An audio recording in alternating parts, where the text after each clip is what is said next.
There's maybe a couple of things that could change this very dark scenario that I hear myself painting. And one of them is oil and energy.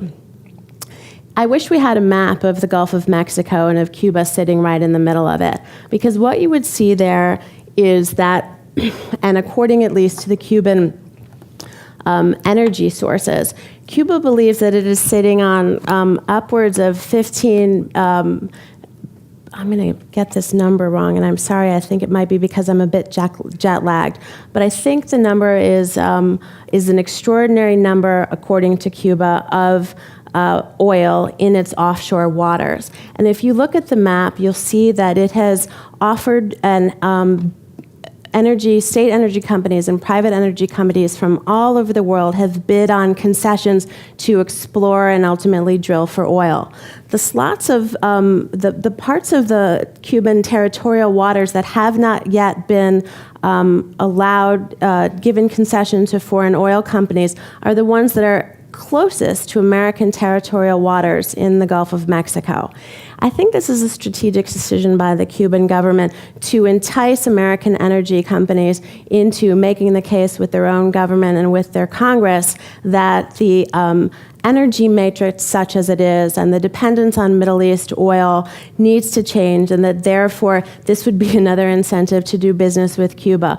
I have to say, it's a bit of a stretch, but it's possible that should Cuba with Chinese, Brazilian, Spanish, Vietnamese exploration in the next couple of years, and this is what Cuba speculates, hits on a major oil find, this in fact could finally overturn the lock that domestic politics has still on Cuba policy.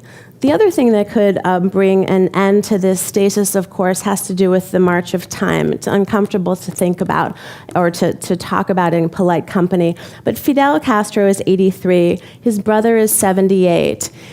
There are only so many more years that the Castro presence can be governing at the top of the ticket, if you will, in Cuba. And I think the passage of time, we're now at the 50-year mark of this revolution, will also in itself open up space. There's a couple of counterintuitive things that have, not counterintuitive, and I want to close on this. I know I mentioned Cuba's very remarkable public debate that's taking place about its future. And also, if any of you have been in Cuba, you notice that Cuba's cultural life is very, very rich. The artistic and intellectual and painterly, sculpture, dance, musical life of Cuba is enormously open and enormously compelling. The other thing that's happened in the last few years is that Cuba has become, because of the leadership of Raul Castro's daughter, a leader in the third world and in Latin America and advocating for the rights of sexual diversity. And Cuban surgeons are now being trained and performing operations on people who want to change their sexual identity.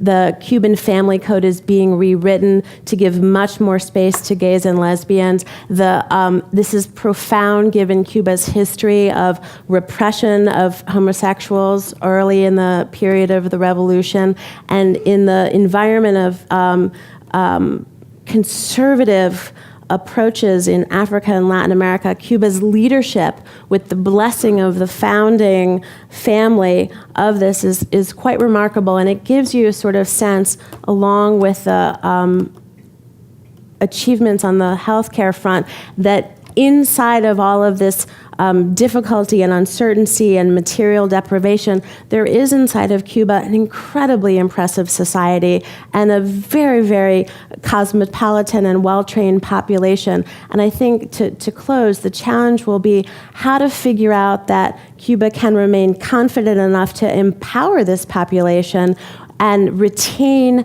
and build a sense among the youth. 60% of Cuba's population was born after 1959, but retain a sense among the youth, those in their 20s and 30s and 40s and 50s, that they really are stakeholders and participants and citizens.